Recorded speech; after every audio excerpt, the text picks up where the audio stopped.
Então, mano, apresente-se. Salve, salve. Satisfação estar aqui com vocês aí, Rosa Negra Produções. Meu nome é Alessandro Buzo, tenho 48 anos. Sou nascido e criado no Itaim Paulista, onde eu me tornei escritor, onde as coisas, nos primeiros eventos aconteceram, as primeiras coisas culturais que eu fiz foi tudo no Itaim Paulista. Então estar hoje aqui dando uma entrevista, né, para uma produtora local é sempre uma grande satisfação. Cara, para falar para você que na minha infância assim eu tinha alguma ligação cultural ou ideia que um dia eu teria, eu ia estar mentindo. Eu tenho 48 anos, como eu disse, né? Então eu nasci em 1972. Eu cresci ali na Dom João Nery, numa travessa da Dom João Nery ali no Jardim Olga, na Rua 5. E nos anos 70 na minha infância e nos anos 80 na minha adolescência, o Itaim Paulista não tinha quase nada cultural, né, mano? Se contava no dedo uma banda que tinha, algum projetinho tentando engatinhar, mas era quase praticamente zero. Biblioteca não tinha nenhuma, porque não existia ainda o CELS, livraria muito menos. Então assim, eu passei uma infância toda sem ter esse contato com a cultura, a não ser a literatura, porque a literatura chegou até a minha casa porque a minha mãe era leitora, né? Minha mãe gostava de ler, ela sempre comprava gibi da Turma da Mônica e trazia para mim, pro meu irmão. Os primeiros livros, Menino Maluquinho do Ziraldo, também foi ela que trouxe. Então, meu primeiro contato com qualquer tipo de cultura e de arte foi a literatura dentro da minha casa com a minha mãe. Agora, externamente, assim, de conhecer pessoas, lugares, eventos, foi bem mais pra frente. Cara, assim, para largar o trampo e viver nem só dos livros, mas qualquer coisa que tem uma ligação cultural, foi bem mais pra frente, assim. Foi em 2007, né? Eu já tinha 7 anos de carreira. De 2000, quando eu lancei o meu primeiro livro, né? O Trem, baseado em fatos reais, até 2007 eu continuei trabalhando num emprego formal, né? Vendendo alimentos na zona cerealista, na região lá do Brás, e fazendo a cultura paralelo. E em eventos quando fora do horário do expediente, à noite, final de semana. De vez em quando pintava uma palestra, uma entrevista, eu tinha que pedir para sair. E aí esse tipo de convite, inclusive de outros estados, começou a surgir com mais frequência. E aí foi quando eu optei em tentar largar o emprego e viver de qualquer coisa que tenha uma ligação cultural. Mas isso já foi em 2007, eu já tinha uma trajetória fazendo os dois ao mesmo tempo, né? Paralelo. E aí eu acredito que foi a melhor escolha que eu fiz, porque não foi fácil de imediato e tal, lógico que teve alguns perrengues e tal, mas depois eu acabei conseguindo o objetivo que eu tinha. Tendo mais tempo para me dedicar, eu teria mais resultado.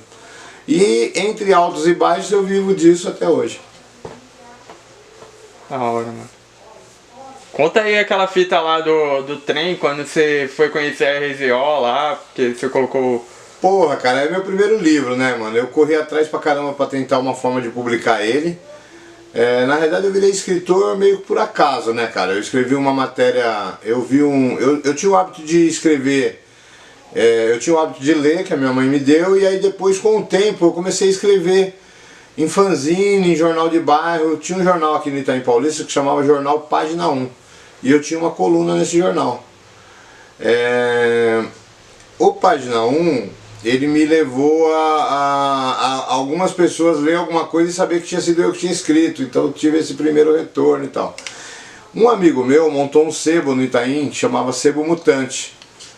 A princípio foi o Dodge, que era um conhecido meu, e depois um outro amigo meu, o Jonilson Montalvão, virou sócio dele. E eu comecei a frequentar esse sebo, eles começaram a fazer um fanzine e foi lá que eu comecei a escrever. Quando eu comecei a fazer matéria para Página 1 e tudo mais, eu descobri um panfletinho pegando o trem de uma ouvidoria da CPTM, que tinha um 0800 e um e-mail. Só que naquele tempo, 98 mais ou menos, ninguém tinha computador em casa na periferia, né, cara? Então o que acontece? Eu peguei o panfleto e meu primo, que trabalhava num grande escritório de advocacia, ele criou um e-mail pra mim e mandou um texto que eu escrevia falando dos trens, né, cara? Chamava Ferrovia Nua e Crua. E aí eu mandei para ver se a ouvidoria da CPTM ouvia o nosso lado, né? Porque o lado deles era sempre que os vândalos destroem os trens e sempre culpando o usuário. E eu queria falar o que a gente passava antes do perrengue, antes de explodir uma depredação, por exemplo. Então o que acontece? Eu mandei, a gente criou esse e-mail, eu mandei e não tive resposta nenhuma. Como eu lia jornal impresso naquela época, eu lia todos os jornais impressos assim. Um dia eu comprava um, outro dia eu comprava outro. Às vezes eu encontrava um no trabalho. Então eu lia Folha, o Estadão, o Diário Popular, que depois virou Diário de São Paulo, o Agora, né? E aí eu peguei o rodapé desses jornais, peguei os endereços dele e mandei o texto para ver se alguém fazia uma matéria. Já que a ouvidoria da CPTM nem nos respondeu. E novamente ficamos no vácuo, né? De novo não teve resposta nenhuma. Como o texto estava condenado ao fracasso, né? Ninguém tinha dado uma atenção a ele, eu resolvi tirar 50 cópias de xerox e distribuir para as pessoas que pegavam o trem comigo. E essas pessoas, no dia que eu distribuí, ninguém falou nada, as pessoas guardou no bolso, na bolsa. Mas no dia seguinte as pessoas estavam comentando o texto, se sentindo representadas pelo texto. Pô, me senti representado, finalmente alguém falou alguma coisa. E foram essas pessoas que, com o passar com a continuidade do dia a dia, começaram a falar: por que você não escreve um livro do trem? E aí foi assim que eu comecei a escrever o livro à mão, pegando num caderninho e tal, fui escrevendo. Quando eu achei que o livro estava finalizado, eu sempre lia para minha esposa, ela falava que estava ficando legal. Eu comecei a procurar alguém que pudesse digitar para mim, né? Como disse, não tinha computador. E aí um amigo do trabalho pegou o caderninho e 4 meses depois ele me deu um disquete. Falou: ó, mano, seu livro tá aí. Eu imprimi, dei umas 80 páginas de xerox, de sulfite, e eu comecei a mandar essas cópias, uma cópia do livro para algumas editoras. Eu tinha essas ideias sozinho, porque eu trabalhei, antes de vender alimento, eu trabalhei em contabilidade, então eu tinha uma organização, uma noção. Então eu tinha essas ideias e colocava em execução, porque eu não tinha outros escritores para me espelhar. Não existia uma cena de literatura periférica, que existe hoje. Então eu comecei a pensar formas de fazer o bagulho virar. E aí algumas empresas responderam, mandava para as empresas pedindo um patrocínio, algumas responderam desejando boa sorte e tal. A verba de cultura anual está esgotada, mas boa sorte no projeto. Algumas editoras também responderam que estava fora do padrão editorial. E por aí foi. Até o dia que eu achava até que o livro não ia mais para lugar nenhum. E aí um dia me ligaram do SPTV da Globo, que por ironia do destino no futuro eu fui trabalhar no SPTV em 2011, né? Tive um quadro lá. Mas lá atrás, em 99, eles fizeram uma matéria sobre a Bienal do Livro, que estava rolando em São Paulo. E antes da matéria da Bienal, eles queriam falar com 3 escritores que estavam tentando publicar o seu primeiro livro. E eu peguei e aceitei o convite para dar uma entrevista pessoalmente na estação de trem do Brás, que naquele tempo ainda chamava Roosevelt, na plataforma da estação do Brás, com uma câmera e um microfone da Globo, rodeou de gente ao nosso redor. E eu fiquei travado, né, cara? Nunca tinha dado uma entrevista, ainda mais pra TV, no meio do povo, né, mano? E aí foquei só no repórter, que por um acaso era o Brito Júnior. E aí eu peguei, dei a entrevista pra ele e a entrevista foi pro ar. E aí, cara, virou um maior burburinho, né, cara? Porque as pessoas começavam a falar: pô, te vi na TV, e o livro não existia. Aí o livro, eu tinha que explicar que não existia e tal. Aí um dia o gerente da empresa que eu trabalhava, ele me chamou e perguntou do livro também. Ele tinha visto a matéria e falou: e o livro? Eu falei: pô, até você perguntando do livro, o livro não existe. E ele pediu uma cópia e deu pro dono da empresa. Eu trabalhava na Super do Brasil, uma distribuidora de alimentos em Guarulhos, atrás do Shopping Internacional de Guarulhos. E aí o meu patrão leu o livro, fiquei muito feliz dele ter lido, né, que eu nem tinha muito contato com ele, a empresa era um pouco grande, ele falava pouco com a gente. Ele me chamou na sala dele depois de um tempo e falou: ó, eu li o livro, gostei, o que você precisa? E aí eu expliquei para ele que para lançar o livro só independente precisava de cerca de 3 mil reais para lançar 500 exemplares. E aí ele pegou e falou assim: ó, quando você precisar de 1/3 para inteirar, para completar, você pega aqui com a secretária que eu vou te dar essa ajuda. Não é nem um empréstimo, nem um adiantamento, eu vou te dar essa ajuda. Aí eu saí da sala dele pensando, não tem os outros 2.000 que eu preciso, nunca vou ter como pegar o dele para completar, então não adiantou nada. Só que aí depois eu comecei a refletir e falei, pô, e se eu pegar o R$1.000 dele e oferecer de adiantamento para alguma editora e lançar o livro, né? E ficar uma dívida do restante. E aí foi isso que eu fiz. Foi na primeira editora que eu cheguei com R$1.000, eu já consegui fechar o projeto. E aí fiz o livro independente, catei 500 exemplares, marquei um lançamento por total falta de experiência, dia 24 de dezembro, né? Um dia ruim de marcar, mas na época eu não tinha experiência, eu marquei para esse dia. Acabou sendo um evento legal, foi meus parentes, meus amigos mais próximos. Eu chamei 2 grupos de rap e um grupo de punk para fazer um som. E foi o Sandrão da RZO, que aí sim foi uma coisa inusitada no meio desse lançamento, né? Porque era um cara desconhecido que ninguém nunca tinha ouvido falar, lançando um primeiro livro. Como que o Sandrão da RZO veio parar no lançamento? E aí tem uma história engraçada, né, cara? Antes do lançamento eu dei uma entrevista para a revista Rap Brasil. E aí, né, cara, nessa entrevista da revista, que saiu só em janeiro, acabou saindo uma foto eu e o Sandrão no lançamento. Como o Sandrão foi parar no lançamento? Nas páginas do livro tinha a música do RZO, O Trem, com os devidos créditos, né, um clássico do rap nacional, né, cara? O trem é assim que é, sem proceder, não para em pé. E aí tá lá as letras, mas eu não pedi autorização, porque eu não conhecia ninguém, né, cara? E aí quando eu fui dar entrevista na Rap Brasil, eu pedi o telefone do contato de alguém do RZO pra me avisar que eu tinha posto a letra, em forma de homenagem. E aí eu peguei e liguei, né, cara? Liguei, o cara atendeu do outro lado, eu falei, alô, é do RZO? O cara falou, é.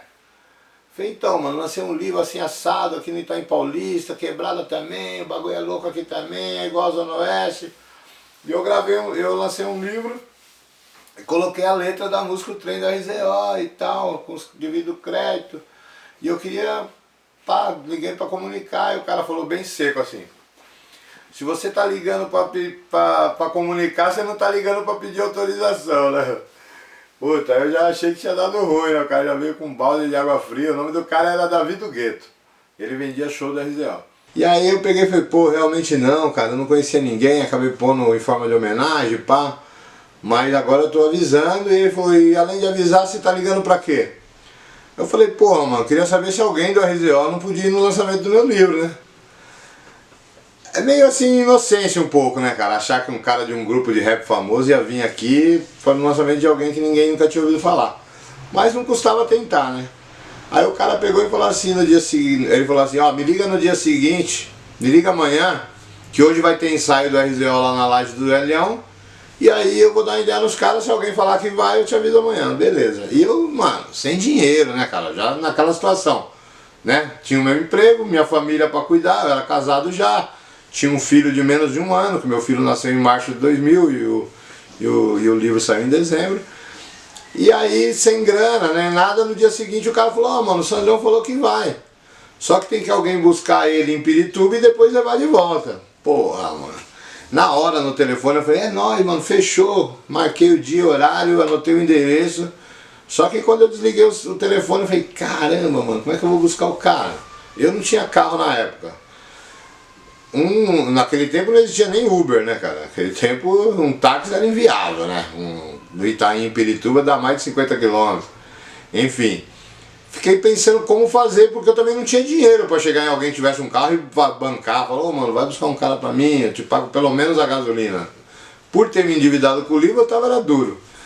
E aí eu peguei, pensei, vou chamar alguém que curte rap, que vai ficar amarradão em buscar o Sandrão e vou dar ideia, né, mano? E aí eu lembrei de um amigo meu, o Zumbão. O Zumbão não tinha carro, mas vários amigos dele colavam lá em frente à casa dele, eles ficavam ouvindo um som e os caras colavam de carro. Cheguei no Zumbão e falei, Zumbão, tá ligado que eu vou lançar um livro, né? Ele falou, pô, tô ligado, o bagulho tá aí em todos os posts aí, tem cartaz e tal, que realmente a gente fez cartaz e colou em tudo quanto é post. Aí eu peguei e falei, então, mano, o Sandrão da RZO vai vir no bagulho, vai vir no lançamento. Ele falou, é nada. Sério mesmo? Eu falei, sério. Ele falou, só que é o seguinte, eu tô sem grana, mano, e precisa buscar ele em Pirituba e depois levar de volta. Aí o Zumbão falou, eu levo, deixa comigo essa resposta. Pô, o cara ficou amarradão, arrumou logo um amigo dele pra ir buscar o Sandrão e foram e tal. E foi da hora, mano. O Sandrão chegou, chegou na maior humildade, já pegamos uma amizade. Os caras ainda parou ali pra ver a vista ali de cima ali do morro ali, tomando um quadro da polícia antes de chegar no lançamento ainda. Sandrão tomando enquadro no Itaim antes de colar. E aí ele colou, de boa, na maior humildade e tal, e a gente pegou uma amizade. Só que aí ele foi embora e falou assim, Buzo, eu vim aqui, agora você vai ter que ir lá conhecer a família lá, você vai ter que colar lá na RZO. E eu falei, porra, demorou, porra, uma satisfação até, né? Mas, porra, mano, tipo, pra mim ir pro Pirituba era trenzão pro Brás, trenzão pra Pirituba, e aí eu marquei de ir lá na Laje do Elhão no ensaio. E aí eu fui lá, né, mano, de Pirituba eu subi a pé e colei na Laje do Elhão, cheguei lá, conheci o Elhão, que eu só conhecia o Sandrão, aí tava a Negra Ali, tava o DJ Cia, e aí a família RZO era grande, né, então tava o DBS, tava uma galera. E é uma grande satisfação ter conhecido, né, mano? A Dinadi também frequentava a Laje do Elhão, que ela fazia participação com a RZO. O Sabotagem também colava, mas toda vez que eu colei ele não tava, assim, nós se desencontrou várias vezes. Mas foi uma faculdade, né, mano? Eu curtia rap só, né, cara? Antes do meu livro, eu só gostava de rap, assim, mas eu era um cara que vinha mais do samba. Eu curti na minha adolescência, assim, bem começo de adolescência, um rock nacional, época que Titãs, Paralamas fazia sucesso e tal. Curtia um pouco, mas sempre fui do samba, fazia uns pagodes e tal. E o rap veio depois, quando eu comecei a ouvir as letras do Racionais, Sobrevivendo no Inferno, que eu comecei a gostar. Porra, aí depois de um cara que só curtia, nem tanto, assim, gostava, mas não era envolvido.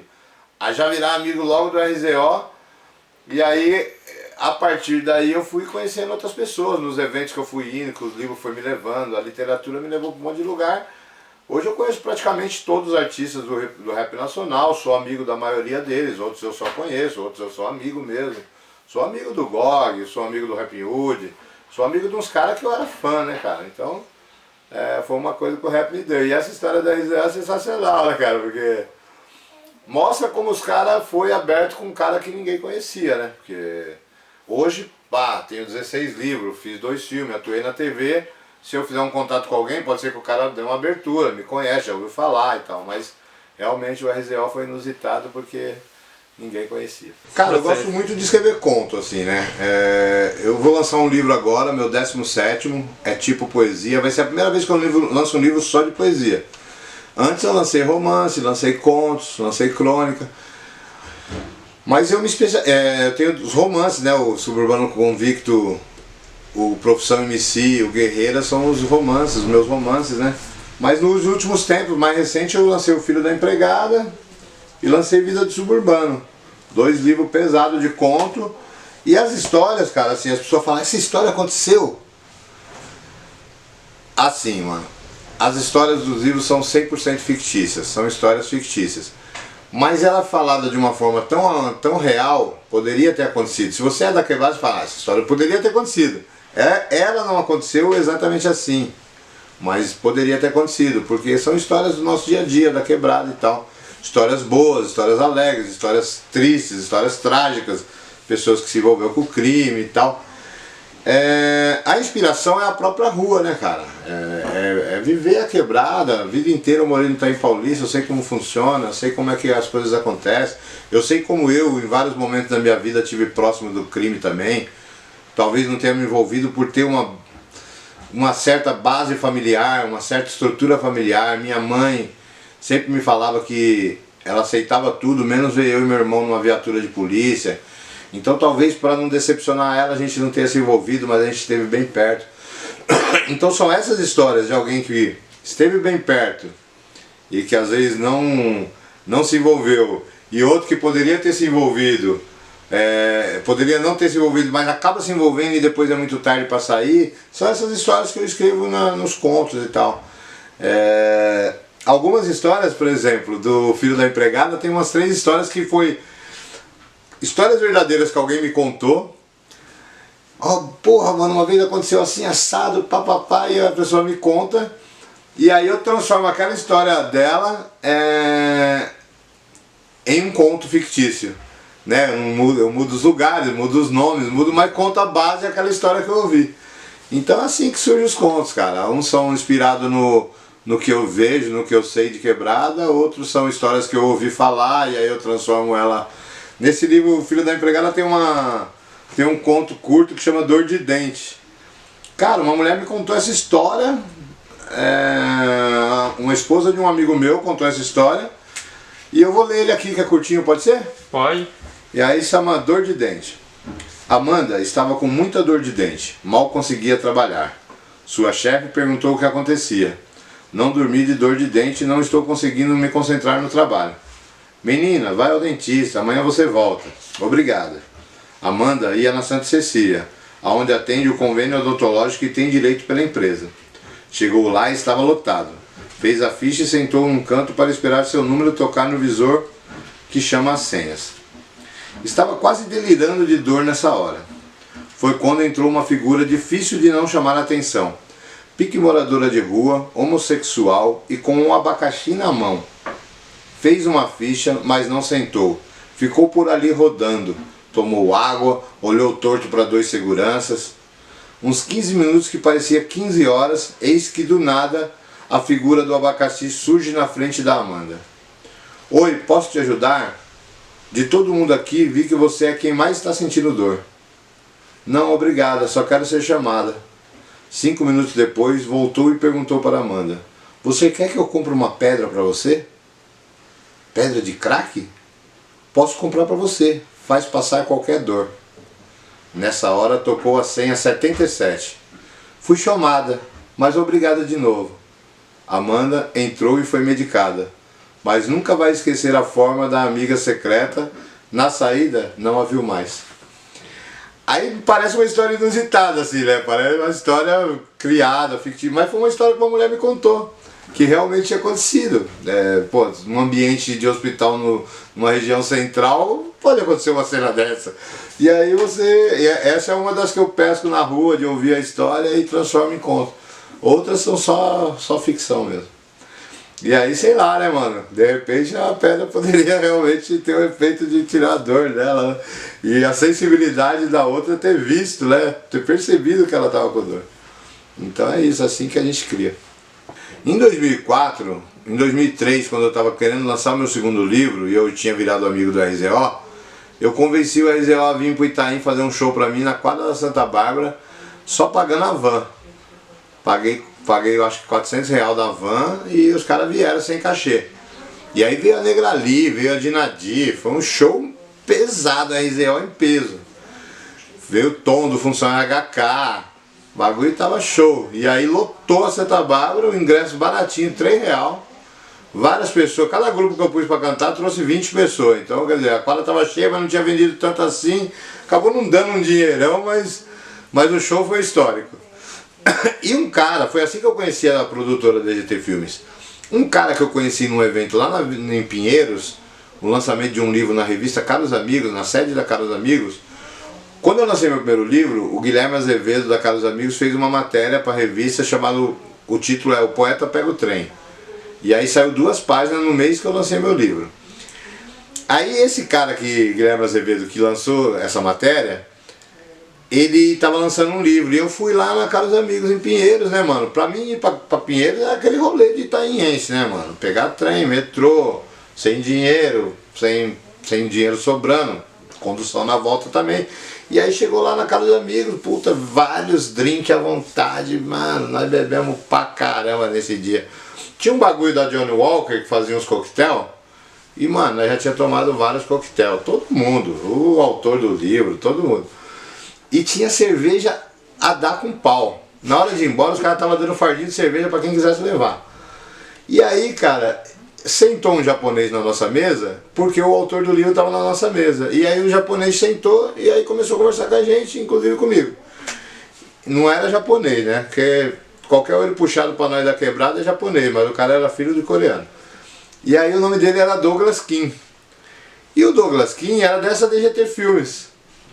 Antes de eu conhecer a produtora, ele era da DGT. E ele falou, aí eu falei, no meio da conversa ali na mesa, eu falei, mano, vou fazer um show do RZO no Itaim Paulista, daqui 15 dias, daqui 10 dias. Aí o cara falou, mano, eu vou filmar esse bagulho pra você, vou editar e fazer um VHS. Mesma coisa que o cara falou lá na frente do Favela. Aí, mano, imagina, você tá em Pinheiros, um bairro de boy, você é da quebrada, ninguém te conhece direito, e um cara vai falar que vai lá no Itaim Paulista filmar um evento em 2004, mano.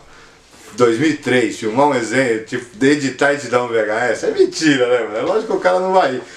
Achei que o cara não ia ir nem ferrando. Eu falei, não, isso é conversa de cachaça, né?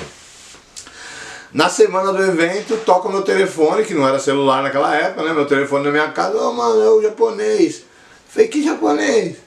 Lá da casa dos amigos. Eu falei, é mesmo? E aí, beleza? Douglas Kim, né? Ele falou, e aí, eu vou lá filmar o evento. E ele veio, cara. Ele sozinho, com uma câmera, fez um puta de um vídeo, cara. Ele filmou todas as atrações e o RZO. E aí ele editou um pouquinho de cada atração e fechou com a RZO. Um vídeo maravilhoso. Eu levei pro RZO assistir, os caras não acreditou que aquele cara sozinho tinha feito aquele vídeo. E aí, mano, depois disso, né, tal... Quando eu perdi o emprego, eu fui lá nessa produtora por causa desse cara que eu conhecia. Inclusive ele veio no lançamento do meu segundo livro, mano. E naquele tempo a gente tomava várias cachaças mesmo, a gente gostava de beber uns drinks. E aí o lançamento do meu segundo livro, eu também não tinha experiência ainda, né? Era um segundo livro. Eu fiz umas caipirinhas na quadra da Santa Bárbara ali, no Itaim. Fiz umas caipirinhas e comprei uns litrão de 5 litros de sangue de boi, de vinho. E era o que tinha pra beber no lançamento do livro, tudo. E aí nesse dia choveu pra caramba, mano. Aí veio uns amigos de fora, veio o Guilherme Azevedo, a Caros Amigos, veio o Marcelo Min, que infelizmente faleceu, que era um fotógrafo da Folha de São Paulo. E aí, mano, a chuva ficou tão grande que o meu amigo que veio fazer as fotos do lançamento, largou o lançamento e foi cobrir a chuva, mano, pra Folha. Pra você ver como tinha lugar sendo inundado aí no Tijuco Preto. Mano, o bagulho tava doido. E aí o lançamento foi uma loucura, né, mano? Por quê? Uma pá de cachaça e uma pá de chuva virou um bagulho surreal. Chegou uma hora, mano, que eu falei, guarda os livros, e já era, o lançamento já foi. Rolou o lançamento. O lançamento rolou.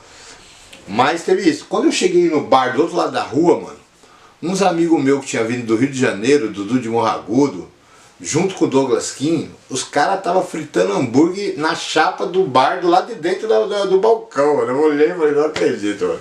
Os caras vieram de fora, já estão dentro do bar fazendo hambúrguer na chapa.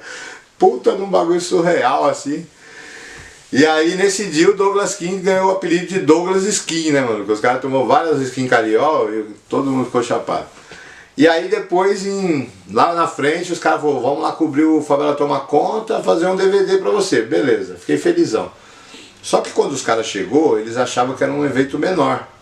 Eles achavam que era um palquinho, 100 pessoas. Quando eles viram um puta palco da Espetures, gigante, no meio do CDHU e da favela, no meio. E aí, 1000 pessoas de público, os caras pirou, os caras falaram, Buzo, é impossível que você tenha toda essa visibilidade, todo esse trâmite para fazer um evento desse tamanho e esteja ganhando R$100 por semana na produtora. A gente precisa transformar esse seu potencial em dinheiro. Aí eu falei, da hora, duro pra caramba. Eu falei, onde que eu assino? Tô dentro. E aí os caras falaram, vamos pensar alguma coisa. E aí eles pensaram um projeto de um programa de televisão de meia hora, onde eu ia visitar os bairros e mostrar a cena cultural do bairro. E aí a gente mandou o projeto desse programa para várias emissoras. E quando bateu na TV Cultura, veio a chance que a gente estava esperando, que era estar no lugar certo na hora certa. O Rapping Hood tinha um quadro no Metrópolis que chamava Mano a Mano, que ia deixar de ser um quadro do Metrópolis e iria virar um programa de 1 hora, que era o Manos e Minas. E aí os caras perguntou, vocês não querem adaptar o programa de vocês de meia hora para um quadro de 5 minutos e vocês entram no Manos e Minas que já vai pro ar? Aí a gente aceitou e foi assim que eu virei apresentador de televisão. Tá ligado? Direto da quebrada pra TV Cultura, apresentando um quadro de cultura da periferia. Pá, sucesso. Passou 3 anos, fiquei 3 anos fazendo quadro. Eu recebi um contato da Rede Globo querendo que eu fosse numa reunião.